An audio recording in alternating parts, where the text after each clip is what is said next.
Fine. So good afternoon, all. Good afternoon, all. At the outset, I would like to welcome you all to this panel discussion titled "Enhancing Digital Forensic Capabilities in the New Decade." So, where the panel will be discussing on the key opportunities, challenges, strategies in the field of digital forensics. So now I would like to welcome the panelists on stage. The first panelist, Dr. Anup Shetty, IPS, Superintendent of Police, Karnataka State Police. Welcome you, sir. Next panelist would be Dr. Atul Pandey, Director, Rajiv Gandhi Center for Cyber Law and Cyber Forensics, NLIU. I welcome you, sir. Next, Mr. Nilay Mistry, Assistant Professor, National Forensic Science University, Gujarat. I welcome you, sir. Now I would request Mr. Venkatesh Murthy, Director, Data Security Council of India, to moderate this session. So I request all the participants to please post the question using the Q&A section. So now I would request Venkatesh sir to please hand over this, take over this session. Thank you very much. Thank you, Shashi. Let me quickly share the screen.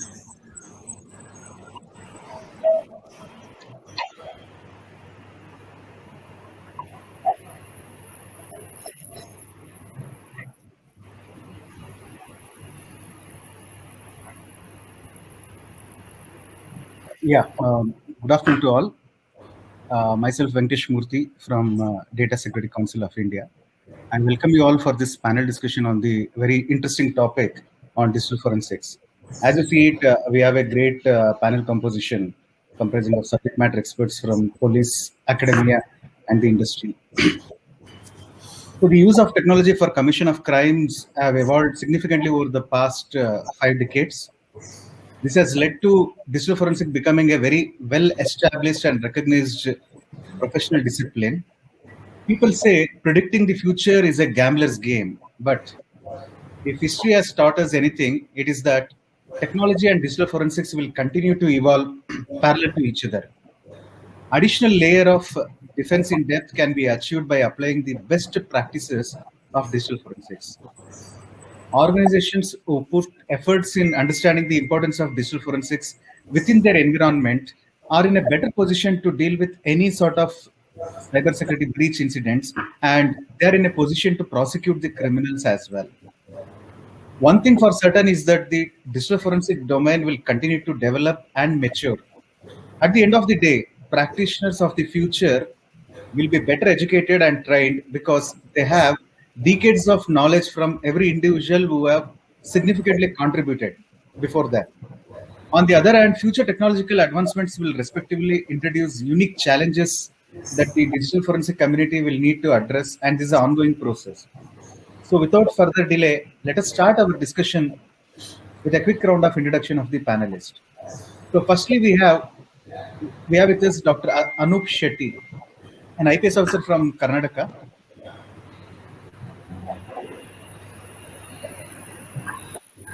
Dr. Anup Shetty is an IPS officer from Karnataka. He has worked as Superintendent of Police in various places, including the Cybercrime Division of CID Karnataka. He has developed deep interest in invasive and destructive methods of digital forensics. We are privileged to have you, sir. Welcome. Thank you. We also have with us Dr. Atul Kumar Pandey. Dr. Atul Kumar Pandey is working as an associate professor at NLIU Bhopal, in addition to functioning as a director at Rajiv Gandhi Center for Cyber Law and Cyber Forensics. He is an alumni of US Department of State IVLP program, International Visitor Leadership Program. Thank you very much, Dr. Pandey, for joining us. Thank you, sir. We have Mr. Nilay Mistry. Mr. Nilay Mistry is an assistant professor from country's reputed National Forensic Science University, Gujarat. He specializes in cyber security and digital forensics and has published over 13 papers in various journals. Thank you very much, Mr. Nilay, for joining the panel. Thank you, sir. Thank you so much, sir. Namaskar.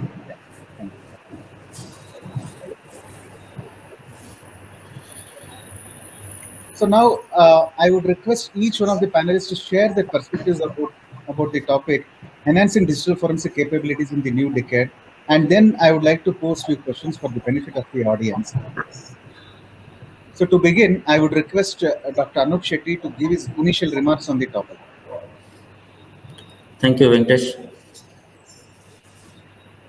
Good afternoon to all. I would restrict myself to digital forensics in criminal investigation rather than going to other topics which are not relevant to law enforcement. So, first of all, I personally see there's a huge gap between industry and law enforcement. There were a couple of efforts to improve interaction between industry and law enforcement. There were some projects in Karnataka, Kerala, in Hyderabad. But despite long years of association, that the skill, we were not able to transfer those skills to officials. So we still are dependent on the hired experts and the experts from industry to carry out these investigations. So that in that sense, I feel for the next decade, I request industry to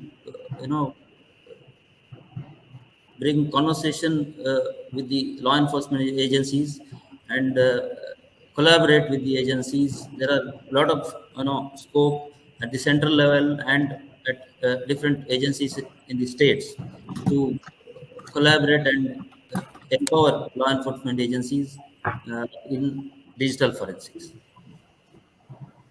Then the reasons, law enforcement agencies have their own issues, like the officers who are recruited, they are not very comfortable with technology.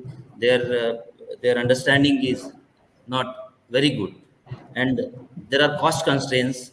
These forensic tools are very costly, and agencies, they are not able to afford more licenses. There are few licenses for a big unit, which is not sufficient. So these are the issues. Basically, I see it as a in a broader perspective. Other than that, there is we are dependent on foreign tools they develop in USA or some other country, which are suitable for their criminal justice system, and there are some hurdles in implementing them here, because our system, we have to we are dependent on forensic science laboratories, and there are some gaps in procedural issues. So I see industry helping us to uh, uh, develop indigenous tools which can be customized as per the requirement of the Indian law enforcement. That is one aspect. Second is, we need to create permanent positions for digital forensics in police department or other law enforcement agencies, because we are hiring it on contractual basis, like 1 year is there, 2 years is there, and that is not actually helping. So we need to absorb people into the department who can be uh, continuously working for there is continuity of work, and they are able to guide better, and they mature as they progress, because investigation has its own nitty-gritties which have to be learned with experience.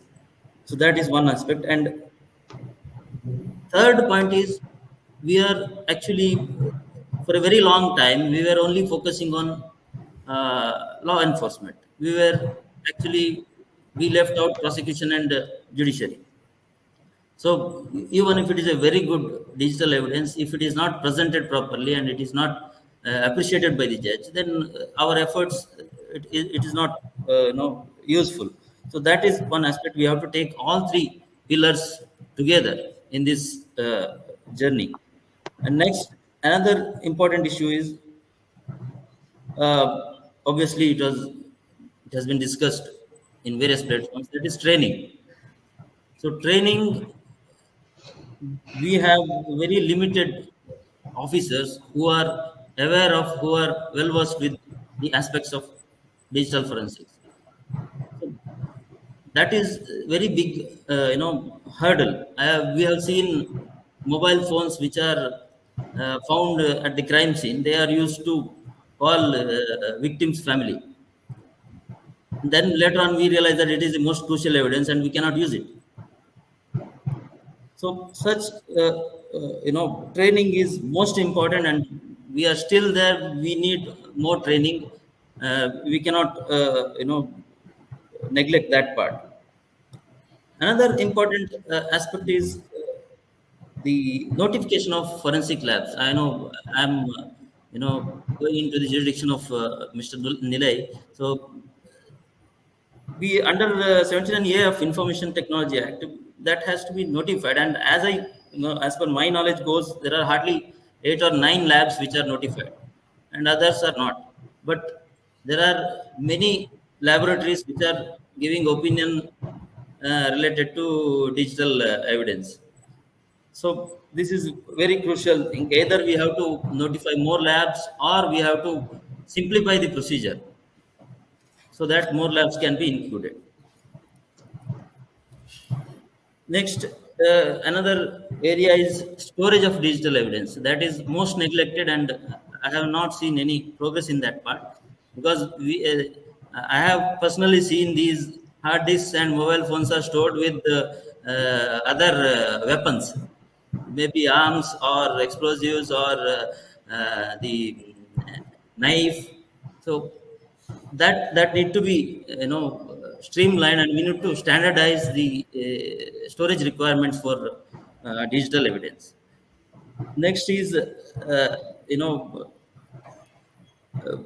as we go, there are new. This is a very dynamic field. I think as these technology advances, we are not able to, as a law enforcement, we are not able to cope up with the speed of advancement. So these the methods, we need to update ourselves frequently, and procedures need to be changed according to the requirement of the advancement. We are not able to do that. The one in digital forensics, it is not possible you standardize one procedure and it will be a standard forever. No, because in couple of years new device will come, new source of digital evidence will come, and these standards will not apply. So for example, chip of forensics, so we have old standards, but that cannot be applied here. So these are the few issues which I see. These are the challenges, and being a IT hub, I think we have a great opportunity to turn it into a success story. I hope the next decade will be a golden era for digital forensics. Thank you. Thank you very much, sir, for sharing your insights into the topic. Now I would request Dr. Atul Kumar Pandey to share his insights from an academic background. Thank you, sir. So from the perspective of the academia, the problem that I see in the field of digital forensics and digital crime investigation, that handling of cyber crimes requires a techno-legal understanding. Because when we look at the cybercrime threat landscape, it is complex, dynamic, and evolving. The other major issue that is being faced, that is the use of hybrid technologies by the cyber criminals, which makes investigation of cybercrimes more complicated and difficult. So be it member of law enforcement, be it a person who is acting on behalf of prosecution side, if he or she is not aware of the nature, working of the hybrid technologies, then sometimes it would be really difficult to take these cases to their logical conclusion. So I would like to borrow the point which was raised by my previous speaker regarding the coordination between the law enforcement, prosecution, and the judicial understanding. So when we look at criminal justice administration system in India, we find that administration of criminal justice in our country is divided into three broad stages: investigation, inquiry, and trial. The investigation is conducted by the law enforcement. Report is also prepared by them, and then this report is presented to the court by the public prosecutors, and then the appreciation of evidence takes place at the level of judicial officers or the court of law. And if we look at the legal construction, then what do we find? That law requires procedure to be followed in the investigation process, inquiry, as well as in trial, for every offense under the Indian Penal Code or any other law for the time being in force. Now, if we look at the profiles of the actors, I'm not talking about the cyber criminals. They are also one of the actors in the cybercrime investigation process. So actors involved in the criminal justice system are coming from diverse backgrounds and have their own domain of expertise, as has been pointed out by my previous speaker. Now, the question is, how can we bring them at one platform so that they could understand and appreciate the issues of each other's domain? Because these three units of the criminal justice administration, sometimes, I would not say that they are working independently, but sometimes in certain matters, in certain aspects, they are working independently and are not able to appreciate the problems or the issues relating to each other's domain. Like some examples have already been given.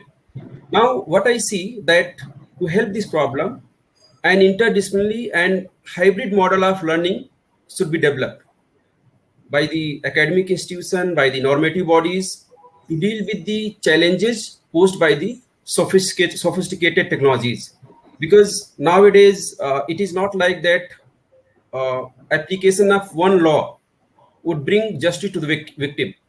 Because a person could be held liable under the Telecommunication Law as well as under the provisions of the Information Technology Act.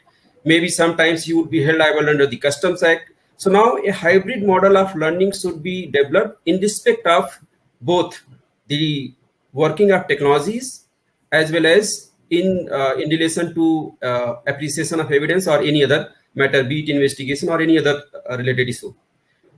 I think academic institutions will have to play a major role to achieve these objectives, to make the cyber ecosystem more safe and efficient. Over to you, sir. Thank you. Thank you, Dr. Pandey, for giving us excellent insight into how academia can create a positive impact on building digital forensics as a profession in India.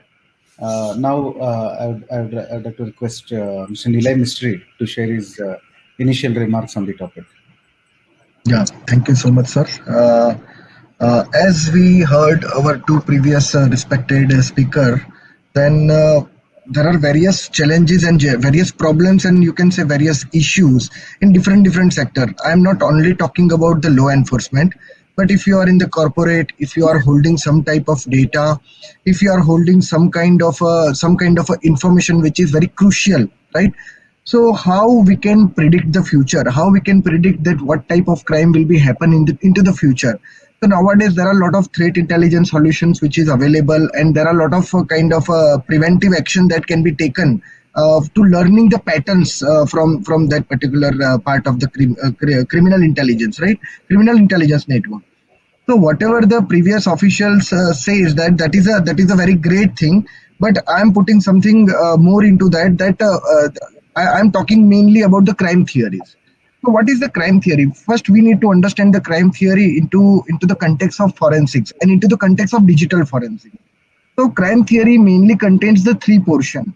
First is itself a crime. That means you can say it as a cyber crime. Then security, because there is some security gaps are there, or you can say some least security are there. So that's why the crime is happen. And if the crime is happen, security is less or no security is there, then you have to do the investigation, the forensic things. So these three stages are there. But I'm going beyond that particular thing. That is how the crime is happen. Means before happening of any type of a big crime, like I'm talking about one simple example which we all are facing. One example is a ransomware or APTs, right? So that is a malware which is come inside your system and which is infect your system and lock your data, right? Sometimes some APTs are taking your data and they are putting those data on the dark web. Normally we know it as a data breach, right? So they are putting that data on the dark web and they are selling that data into some of the amount like $500, $800 or $1,000 or some in some cryptocurrency, right? So how you can predict the things, how you can identify what type of pattern is created and what type of crime is happen in future, right? So we are right now working upon some of the futuristic investigation kind of thing. Like recently you heard about the cryptocurrency frauds. Various cryptocurrency fraud is happening right now in the India. Even with the law enforcement agency, even with the even you can say the corporates also, even with the academia also.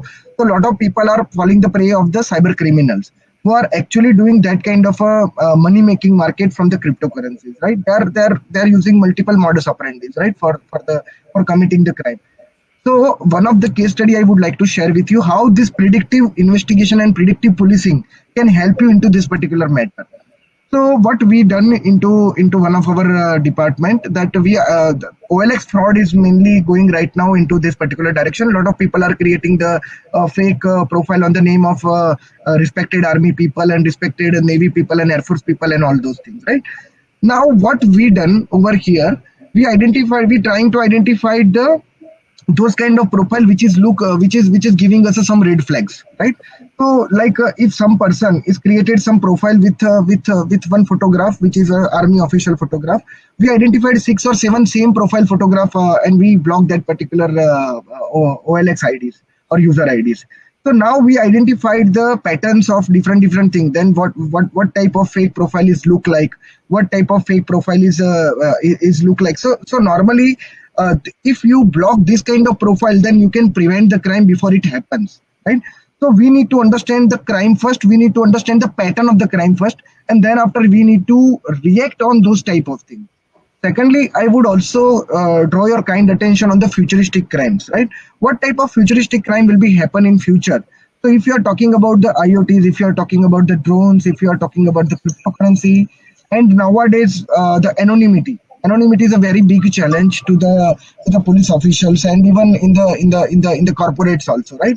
So because everything is online, even our panel discussion is happen also online, right? So in such cases, a lot of people are using the anonymity tools like VPNs, proxies, then multiple chaining proxy and all other things. So this type of challenges will be there into the future for the law enforcement also and for the corporates also. So to cope up with such kind of crimes or such kind of anonymous activities, what kind of predictive measures can be taken and what kind of pattern analysis can be taken? So that kind of thing is already happening. That kind of research and development is also happening.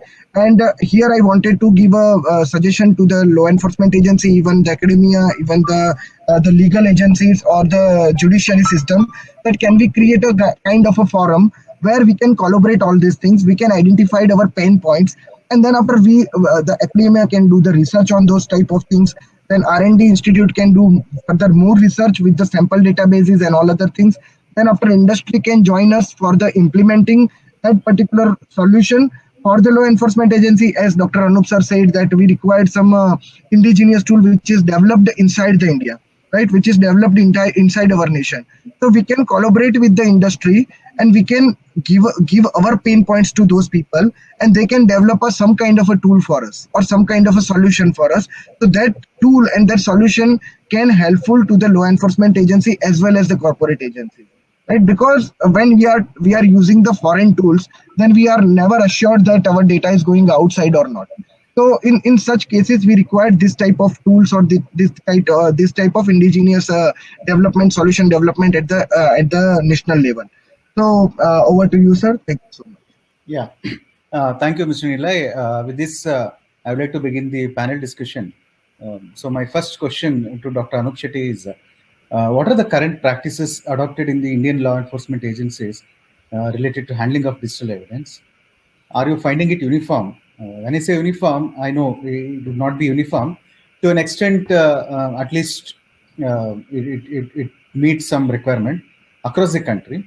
Can you also please highlight the issues and challenges faced, especially when it comes to handling of digital evidence related to some advanced devices that we are seeing?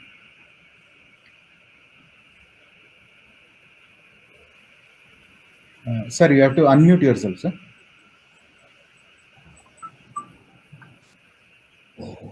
Policing being a state subject, there are different states have initiated different, innovative practices. So different stages are in different states are in different stages of advancement in terms of digital forensics. We can see, investigating officers still photographing the, content, and we can see people using chip off. Now, this is mainly because we have not made a uniform system, and as I mentioned earlier, so when using foreign tools, we'll face some procedural issues, and they were like some innovative investigating officers. They have tried some new things, so that has become a practice. For example, if I have to, uh, see contents of a hard disk or a mobile phone. Now, investigating officer, some IOs, they take court permission, then they image it, and then they find the, corroborative evidence in the image, and then with a questionnaire, it was sent to forensic science laboratory for the expert opinion. And some are doing without court permission. Some are drawing panchnama while imaging. Some are not drawing. So these discrepancies, they are, they will be very costly in during trial. So very important cases, very crucial cases, they end up in acquittal for some silly mistake. So we need to have a broader, guidelines, or I can say best practices for the entire country, where it can be, followed in all the states. This is one part. Second is, we have a very, serious issue in scene of crime processing. So it is the same officer who processes the scene of crime, is the same officer who investigates, who records statements. So this has to change. And I would like to quote two examples. One is recruitment of SOCO officers in Karnataka State Police, scene of crime officers, where a specialized officer is deputed for processing the crime scene.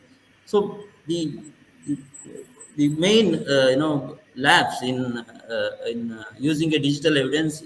So these mistakes happen during seizure. Most of the mistakes.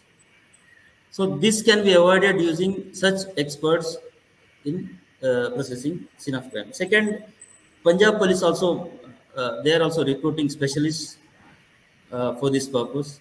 So this is a very good development, and I think in the long term it will help us in getting a lot of convictions, improving the quality of investigation, and that is a very good initiative. So these are the issues. Further, if you see advanced methods, again there are procedural issues. What should be done, how it should be done, and the documentation part. These things need to be studied, and we have to have a comprehensive guidelines on using these methods. Yes, Venkatesh. Yeah. Thank you, sir. Thank you for sharing your insights onto the question. So that reminds us that we cannot police the cyberspace, and even if we try to police the cyberspace, we can't do it alone. So it has to be public and private partnership, because there is a lack of understanding of technology, and there is a lack of understanding of law on both the sides. So now I would like to request Dr. Atul Kumar Pandey, who himself is running a couple of cybersecurity related courses at NLIU Bhopal as part of his center. So Dr. Pandey, my question to you is, what opportunities exist for the academia in integrating the digital forensics to your standard cybersecurity courses taught during your undergraduate or postgraduate, or for that matter, any diploma or certification courses? Yeah, please. Thank you for asking this question. As per the mandate of the normative bodies like University Grant Commission, that is UGC, or AICTE, many universities have started courses in the area of cybersecurity. Digital forensics courses are part of it, and some universities have also started specific academic programs in the area of digital forensics. But the biggest problem that is being faced at the level of academic institution, that is again coming from the normative bodies like UGC, that if a student who is science graduate wants to pursue a techno-legal program, like he wants to learn digital forensics along with law, then that kind of program would not be available. And some of the academic institutions which are autonomous in nature, they are running it. But when we look at the larger scale, then majority of the institutions which are bound to follow the UGC guidelines in black and white, they are not able to start these kind of programs. So that is one hurdle. Fortunately, new education policy has been introduced, and I'm sure that in days to come, this problem will be taken care of. And now hybrid courses may be started. For example, if somebody wants to study law along with digital forensics, he can do it now. And many initiatives have been taken by certain universities, but as I said, at larger scale, it has not been implemented. Now, coming back to the courses which are being run, techno-legal courses, techno-managerial courses which are being run by the various academic institutions. So there is another problem, that when it comes to explaining the practical issues relating to digital forensics, then hypothetical event reconstruction and case studies are being used to explain the subject matter, to make a particular point. But as we see the complex nature of cybercrime investigation, so and also when we look at the digital resources like use of sophisticated tools, so for that I think collaboration between academia and industry is very much required, and also sharing of information, data from the other bodies is also required. So we need to collaborate with the industry meaningfully to get an exposure of the recent developments in the field of digital forensics, and to bring all those things in the academic curricula. Because what is being taught today, if it is not synchronized, if it is not aligned with the needs of the industry as well as needs of the law enforcement, then that may not serve the purpose. And it would be a two-way learning. Like we would also learn from the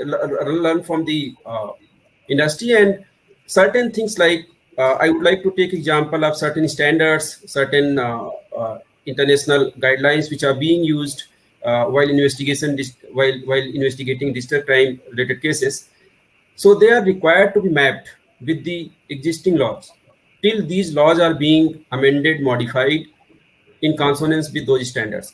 Otherwise, when these cases are going to court, many a times they are failing at the court because they are not fulfilling the legal requirements as they have been prescribed under a particular legislation. So mapping up standards and frameworks with the enactments, that could be the input that I think be given by the academia to the other actors, players.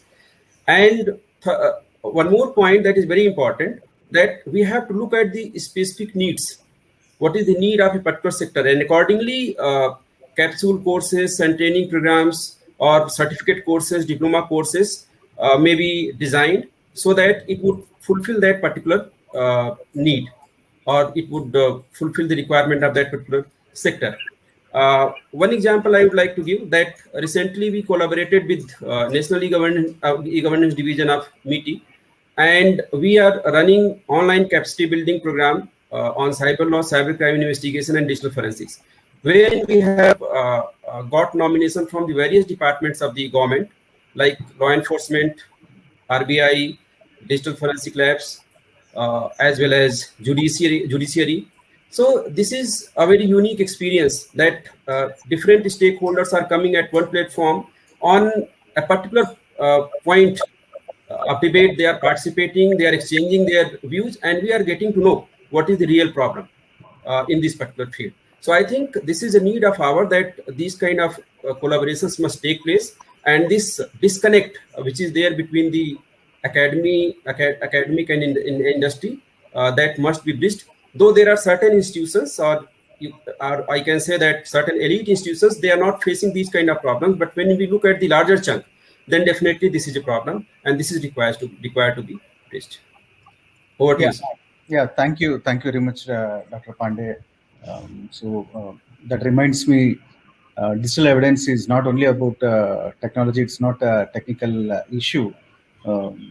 Digital forensics for me is always a blend of technology and law. One has to be especially the digital forensic practitioner. He should be aware of certain foundational concepts of law. I think institution like yours can add significant value in bringing that blend of law as well as technology in digital forensics. So my question to Mr. Nilay Mistry is based on the emerging area. We have not heard enough preventive digital forensics. While we are discussing about enhancing our digital forensic capabilities, I feel that preventive digital forensics is also very relevant to today's discussion, where there is still a lack of research when it comes to preventive forensics is there, but when it comes to preventive digital forensics, I myself have not found much research, and especially use cases are not there. Mr. Nilay, can you please provide some insights onto preventive forensics, and also help us in understanding how preventive forensics can help the organizations to handle the cybersecurity incidents effectively? Yes, sir. So, sir, normally when the crime, we are investigating any kind of crime, because forensic is a part of forensic process is a part of investigation, in which we are doing the scientific, technically and techno-legally. As Atul Pandey sir says, that techno-legally we need to corroborate the things over there. So normally there are two ways to do the crime investigation. One is the prevention, and second is a detection. So we are right now, whatever the digital forensic practices we are following, that is all the detection based investigation procedure. Means something has happened, then the devices came to us, and then after we investigate the things, right? So this is a detection kind of thing. But we are a very, very small part of the researchers are focused upon the preventive kind of forensic, right? So as I already given one or two example in my previous talk, that is one of the thing is a threat intelligence. So threat, like nowadays we are collecting a lot of feeds. One of the use case of this preventive digital forensics, what I am saying to you, that is we are collecting a lot of feeds from the threats, and then after we identified which sector is more vulnerable to what kind of attacks. Like if you are talking about the banking sector, so what type of attack will be going into the banking into the future, and what kind of modus operandis can be happen, or modus operandis can be done, right, on the particular banking sector. So we can identify those pattern, and then we can block those kind of crimes to be happen. And even if the crime is initiated, because when it is not a single person doing or performing some kind of criminal activity on the bank, it is a big group. It is kind of what you can say, it's an organized crime, right? So when something is organized, then at least earlier of the organization, or earlier stages into the organized crime, there are some patterns are created, sir. And that pattern, if we identified very efficiently, then we can even prevent the crime. Second thing, how to identify those type of patterns, right? So for that, we are normally using open source intelligence. So now I am talking about DFINT, that is a digital forensic intelligence. So there are various ways to identify the things in which we are using GeoInt also, in which we are using CyberInt also, in which you are using multimedia intelligence also. MulInt is again a new word, right? So nowadays people are moving towards the biometrics and all other things, right? Everybody is having their facial recognition and fingerprints and all other things. Now, if you are talking about, there are various applications which are taking your video and converting into the small video like Reels and TikTok and all other things. So now what companies are taking, because this data is totally open, they identified the faces from those type of application, and they create their own databases. Then after, whenever they require your facial expression or facial analysis or what kind of facial recognition kind of thing, they are utilizing those videos and photos against you. Even in the deep fake, you must be heard about the deep fake, right? That term. So nowadays, this already is happening. Deepfake is already happening into the various parts of the world. Even in the COVID-19, there are a lot of fake news are coming up with the deepfakes and all other things. So if we are using the open source intelligence in context of the digital forensic for predicting the future or for predicting the patterns, then this will be very much helpful to us in creating this particular concept, predictive digital forensic. Thank you. Yeah, thank you so much. I'm afraid I would not be able to ask you the second round of questions. Left with only 4 minutes. So I will quickly take 1 or 2 questions from the audience. So on the chat window, there is one question by Mr. Niranjan Singh. His question is, do we have any Make in India forensic tools? If yes, then which organizations are developing the same? Anybody wants to take up this question? Make in India or Made in India digital forensic tool? Because we talked about the indigenous tools. We have tools, but we have to see how best it is applicable to law enforcement or to digital forensics, and what is the quality. When we talk about digital evidence, there are other parameters which need to be protected. While it's just mere extraction of data, or that is not our objective. But how integrity of the evidence has to be preserved, and which has to be again repeated, and which has to stand the court of law. That is important, and we have some small parser kind of tools or scripts which are available, but I'm not sure how about the utility of the tool to law enforcement. Thank you, sir. Sir, even in I would like to add some more point into the sir's talk, that there is a one government organization, CDAC, is creating some of the tools, but still, as sir said, the efficiency and efficacy of this tool can be identified as per case to case, because in the tool, when we are utilizing any tool, it totally depend on case to case investigation. So normally in the US or in the developed nation, they are created their own institute for standards technology checking and all other things, right? Or EL certifications and all other things. Like in US, if you are taking the example, then there is a NIST. If you create any kind of tool, then you have to submit that tool to the NIST, and NIST will rigorously testing that particular tool against the law, legal type of, right? That what kind of hash values it can generate, either it can take integrity of any kind of data or not. So this type of things can be checked and rigorously checked against the tools. Then after we can say that this is the effective, or this tool have a good number of efficacies. Thank you. Yeah. Thank you, Mr. Nilay. So I think we have now reached the end of the session. We are left with only 1 minute. So quickly, if you want to summarize, I think the expectations of digital forensics, irrespective of whether we are talking about 2 decades before, or we are talking about futuristic digital forensics capabilities, building futuristic digital forensic capabilities, the expectation remains the same. One is the gathering the evidence in a legal manner without interrupting the business function. That will be still there. Collect the evidence required to validate the business impact of security events, and above all, what is very much important is permitting investigation to proceed at a cost lower than the cost of the security event or incident. I think more and more such interactions are required in future, and I think today's composition of panel itself is one very good example. We have set a very good example where the law enforcement officer is there, where academia there is a professor, and there is one subject matter expert.